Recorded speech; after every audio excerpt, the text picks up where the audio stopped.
Ya, yang pastinya selama perjalanan itu berbeda ya. Baik itu secara eh, suasana, terus pengaruh-pengaruh di mana bahwa proses kreatif itu terjadi, ya bersanding dengan siapa, ya, eh, ya yang pasti berbeda. Dan yang tetap sama adalah ya proses perjuangannya, ya dimana bahwa sampai saat ini sedari awal pun yang lebih kemudian eh, kerap berjibaku ya, dari hati ke hati, ya dari pikiran ke pikiran gitu loh ya, bahkan secara bagaimana mengatasi segala persoalan ya yang memang itu menjadi sebuah kebutuhan marginal saat itu, ya paling main sama Bobby aja gitu loh itu. Ya tapi suasana itu emang tiap tahunnya, selama tiap waktunya itu berbeda-beda terus sampai saat ini juga ya. Nah, progres ya, artinya kita nggak terjebak yang dibilang underground harus main di ruang-ruang yang terkurung, nggak boleh begini nggak boleh begitu, tapi Hanya di scene aja gitu. akhirnya kita bisa main di majelis taklim gitu. Acara pernikahan, acara sunatan, apa itu Ya, dan memang dalam kurun waktu itu mengarah kita ke ruang-ruang, eh, ke kantong-kantong masyarakat yang lebih luas ya. Dan ya sebenarnya juga kalau mau diurut lagi, memang dasar daripada pilihan kita eh, di marginal atau membuat marginal tadi memang adalah sebagai eh, media berekspresi ya, corong atau alat musik yang kita lihat sebagai alat yang kita gunakan untuk berekspresi gitu loh, terhadap apa yang menjadi perasaan kita gitu loh, yang dipengaruhi oleh keadaan di luar diri kita, seperti itu gitu ya.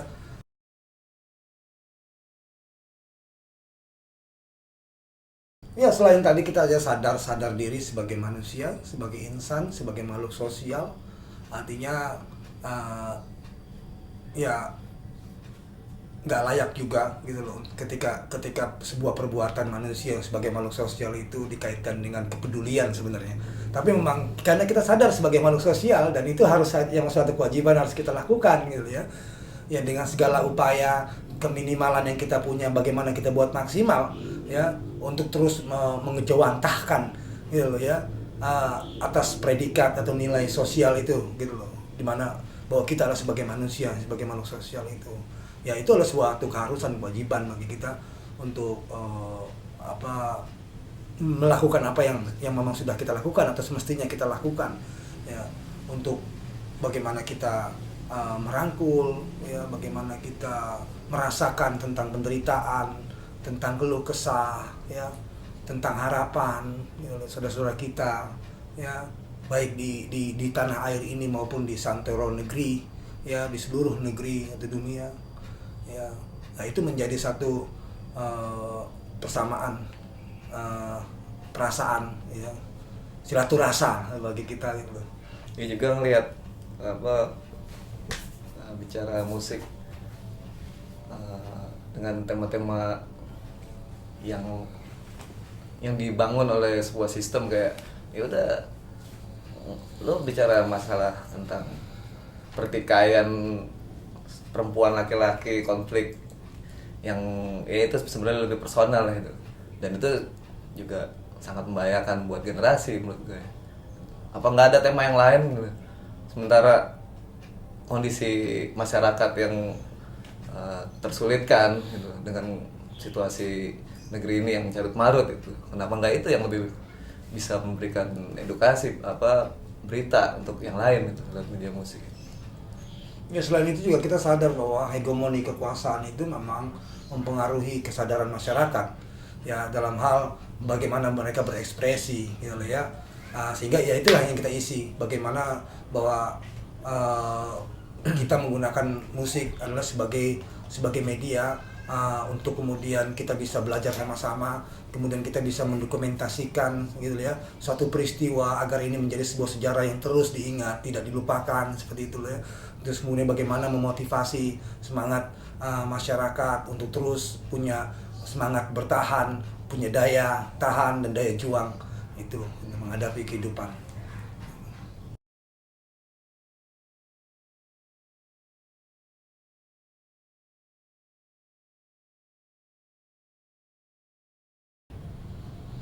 Ya, korupsi itu bahaya laten. Korupsi yang kemudian akan menggerogoti segala nilai-nilai baik apapun itu bentuknya.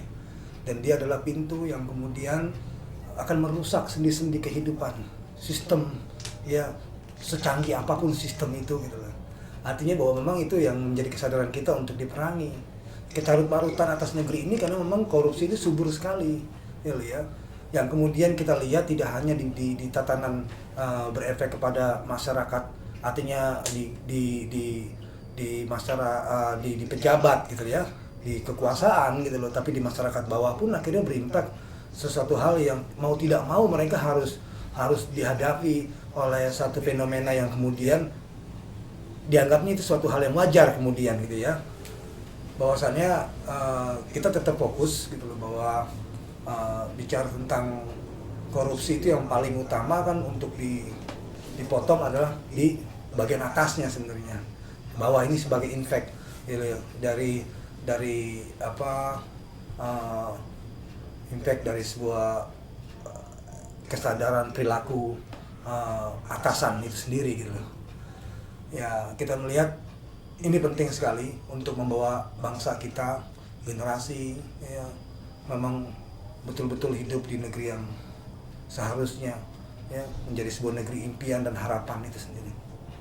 Korupsi memang harus dilawan, sehingga ya kita akan dukung ya, entah itu namanya KPK, apa namanya apalah gitu ya. Tapi setidaknya kita sadar bahwa ada semangat juang yang ingin diusung ya,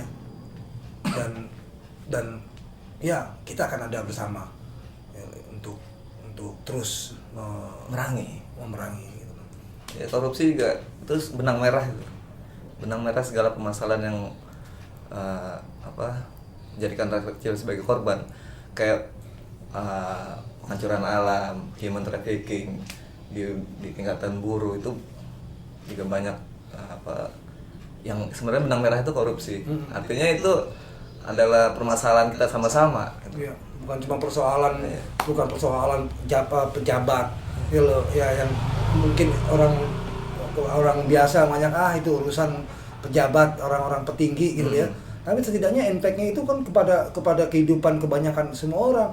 Contoh ketika jalan tol dikorupsi kemudian menjadi ambruk misalnya gitu kan, jembatan yang seharusnya itu menjadi satu hal yang memang untuk menjembatani, tapi kemudian karena dikorupsi akan timbul korban, pesawat gitu loh, fasilitas publik gitu ya kan, harga cabai jadi naik itu kan gokil gitu loh. Yang harga garamnya naik, seharusnya beli Parua, garam itu nggak, bahkan kalau perlu nggak dijual, dikasih gratis gitu loh, kasih orang luar negeri banyak loh, nggak mau gitu loh, cabai kasih gitu loh kan, kita nggak butuh kayak gitu karena tumbuh besar sini.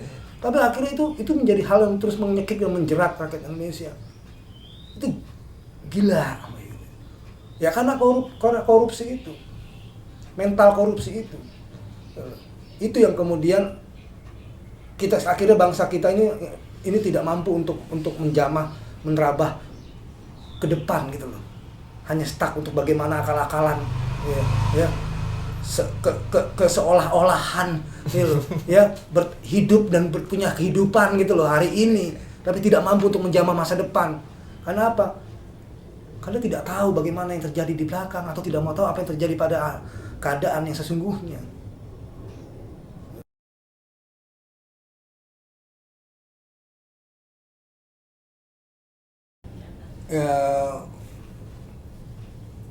Ya bagi kita memang dari awal juga kita senang ya untuk bisa menjadi bagian dari segala persoalan di masyarakat, dan terutama bicara tentang sebuah kemandirian ekonomi ya, sehingga ketika kita memang mampu untuk kemudian memberikan satu kesempatan gitu ya, atau karya-karya kita kemudian digunakan gitu ya, saudara kita gitu loh ya, kita senang hati sebenarnya gitu loh. Ada bentuk inilah bentuk apresiasi yang lain gitu loh. Artinya kita menangkapnya itu aja gitu loh. Artinya wah gitu loh, ya kita berguna juga ya gitu loh, asik ya. Walaupun kemudian ya Ogut sendiri secara pribadi memang pernah beli beberapa kali baju marginal, dan paling senang hobinya itu memang beli baju marginal sendiri gitu ya. Jarang pakai baju marginal sebenarnya gitu ya, secara pribadi gitu. Tapi pada saat mau beli itu ada buat kasih kawan-kawan atau kasih gitu. Dan pada saat di daerah, dan pengalaman itu yang keren itu di Jogja ya, di daerah Malioboro saat itu gitu. Dan coba cari-cari baju marginal gitu. Dan ya dikeluarkan banyak desain di situ kan, itu wah keren. Dan ya hampir setiap waktu itu mungkin di era-era tahun 2000-an ya, 2000-an, 2005, 4 itu ya. Itu ketika kita jalan tuh pasti ada aja gitu loh desain-desain yang sangat kreatif diolah dari teman-teman yang tanda kutip dibilang pembajak gitu ya. Tapi ya asik aja gitu loh, asik. Keren ya. Sebenarnya kita pembaca. Ya, sekarang siapa musisi yang mau baca? Chordnya itu aja kok. Dari A sampai apa ya? Sampai Z. Sampai Z. Nah, ada yang nyiptain kunci L apa? Secara teks, secara kata juga pasti kan menggunakan yang sebelum-sebelumnya. Tapi kan kembali lagi, untuk apa itu? Sebuah karya itu kayak contoh kayak kaos tadi yang bilang Mike. Kayak di pasar banyak gitu kan. Ya gua mungkin cuman itu yang bisa kita berikan gitu. Kita nggak bisa ngasih apa-apaan, sementara mereka harus bertahan hidup misalnya. Mereka jual di pasar, mereka nggak tahu marginal sesungguhnya kan, dagangannya laku bisa buat nutupin sekolah anak ya, bayar listrik, sementara negara yang bilang bertanggung jawab untuk rakyat tapi nggak berbuat apa-apa, apa juga. Bahkan lagi pengen buat aturan permusikan lagi. Oh, lebih gila lagi gitu loh. Asem. Bahwasannya bahwa teman-teman yang notabene dianggap liar gitu loh ya, justru banyak berkontribusi pada negara, gitu loh, pada masyarakat, gitu loh, pada kehidupan berbangsa saat ini, gitu loh. Malah sebaliknya yang diberikan wewenang dan tanggung jawab mana, gitu loh. Ya. Nah, kita dengan senang hati, kita tidak ada tendensi, kita tidak ada yang namanya merasa dirugikan, gitu loh. Kita tidak ada namanya sebuah sebuah hitung-hitungan gitu loh ya, ketakutan gitu loh, rugi dan segala hal. Itulah kelebihan daripada teman-teman sebenarnya ya, di kalangan teman-teman indie gitu loh ya, atau kayak istilahnya yang dikenal gitu loh ya. Tapi bagi kita orang-orang yang memang kemandirian gitu loh, yang memang berangkat dari kebebasan berkarya gitu. Ya selain adalah memang sebagai media berekspresi, dan juga kalau memang syukur-syukur ya, alhamdulillah kalau memang mampu juga menjadi bagian yang mengurangi beban permasalahan saudara kita, dan dilihat sebagai peluang juga untuk kemudian saudara kita gunakan. Ayo kita dengan senang hati untuk bisa berbagi, apalagi kalau langsung ngomong, langsung mau bicara, kita akan bantu itu.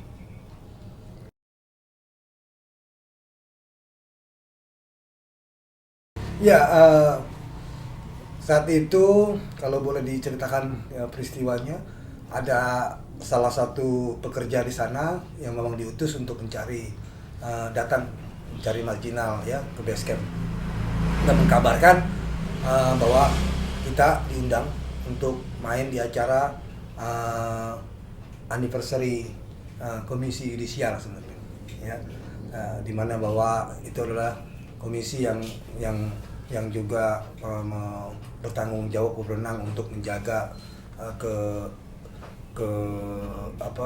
kewibawaan ya dengan etika-etika yang sudah ditentukan sebagai hakim seperti apa gitu ya.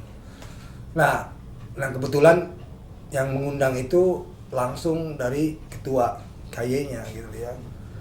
Dan ya cukup unik karena juga sebelumnya dipesankan kita untuk menyanyikan lagu Hukum Rimba. Nah, yang kita tahu pasti bahwa ini sarangnya gitu kan. Dan lagu kita emang terkait soal itu juga. Dan ya kita sangat sempat tidak yakin gitu, dengan pesanan seorang kurirnya ini gitu ya.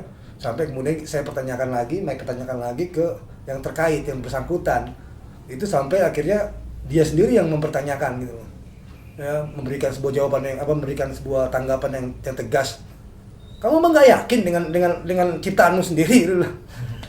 Mike nanya, apa betul itu loh, bahwa saya nanti wajib untuk membawakan lagu Hukum Rimba, dan dia jawab, kamu nggak yakin dengan lagu ciptaanmu sendiri? Dia bilang. Itu ketua KY saat itu. Iya.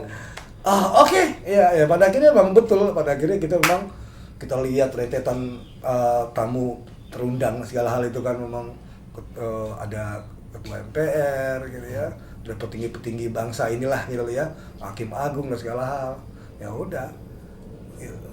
Ini memang momen yang tepat gitu, untuk kita bawakan lagu ini Hukum Rimba gitu, untuk didengungkan, diteriakan di telinga-telinga mereka gitu ya. Itu ya salah satu pengalaman yang unik gitu. Dan juga ada beberapa ketika kita diundang ke DPR untuk menyanyikan lagu yang sama juga. Kadang kita terheran-heran juga, padahal kita menganggap ini lagu, mungkin kalau orang awam aja, mungkin orang itu mendengar ini bahaya loh gitu loh ya, lo zamannya udah baru lo keciduk lo, habis lo hilang lo kan gitu, gila lo gitu loh ya, berani-beraninya lo buat lagu ini. Tapi terkadang kemudian menjadi keheranan kita justru orang-orang terkait ini gitu loh, lembaga-lembaga atau institusi yang kita anggap memang perlu untuk dibenahi, perlu untuk diteriakan, perlu untuk dikritik, justru mereka memberikan ruang-ruang ruang-ruangnya untuk kita menyanyikan lagu itu di sana. Ini apa ini gitu. Kadang itu yang kadang nggak habis pikir gitu.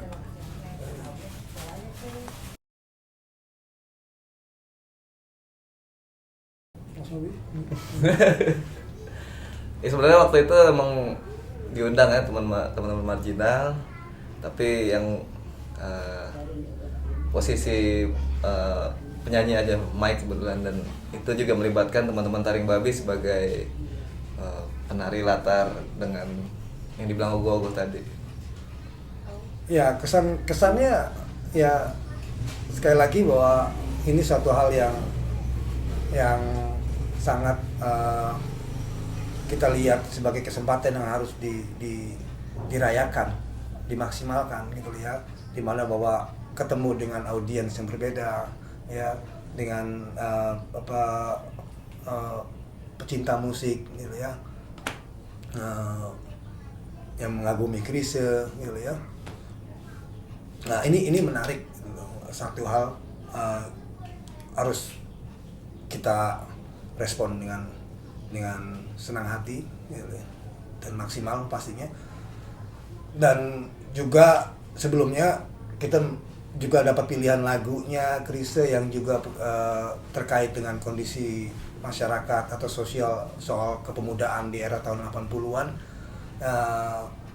ya dimana bahwa di lagu itu ada kepedulian yang besar gitu loh ya, agar pemuda itu loh tidak mudah dipengaruhi ya oleh yang namanya narkoba dan segala hal ya, dan sebuah keadaan sosial gitu ya yang tidak pugu-pugu benernya gitu loh ya, bahasanya tidak pugu-pugu gitu loh. Nah, aku pikir bahwa secara lirik ini punya satu senafas gitu ya, senyawa yang punya frekuensi yang sama gitu loh, dengan semangat apa yang kemudian teman-teman rasakan ya, dan teman-teman jalani saat ini gitu loh. Ya, itu juga menjadi kesan yang oke banget, yang bagi Goat Chrisye pang bagi ya. Ini baru tahu lagu-lagu Chrisye kayak gitu kan. Kan selama ini yang gue denger misalnya, lagunya yang halus-halus ya kan. Ternyata sosok Chrisye pun juga punya toleransi, punya insting peka terhadap kondisi sosial saat itu. Dan gue pikir juga banyak musisi-musisi yang setahu kita mungkin yang melambai, tapi pasti punya sisi sosial di hatinya sendiri. Iya, ya, nggak mesti harus kemudian melawan dengan musik keras ya, atau dengan nada keras juga, tapi dengan caranya, ya dengan apa yang memang sudah menjadi ya batas kemampuannya itu, ya tinggal kitanya aja yang mau berani untuk merasakan dan mengakuinya aja. Ya, bagi Mike ya Chris, oke. Kita akan tolak dari permusikan. Musik kok dibatasi? Gimana seseorang itu diakui gitu? Ya, lulus atau tidak dia sebagai musisi gitu. Berak tunggu. Bukan yang memberikan edukasi tentang politik masyarakat itu apa? Sebenarnya dalam rangka hiburan ya. Hiburan. Ya.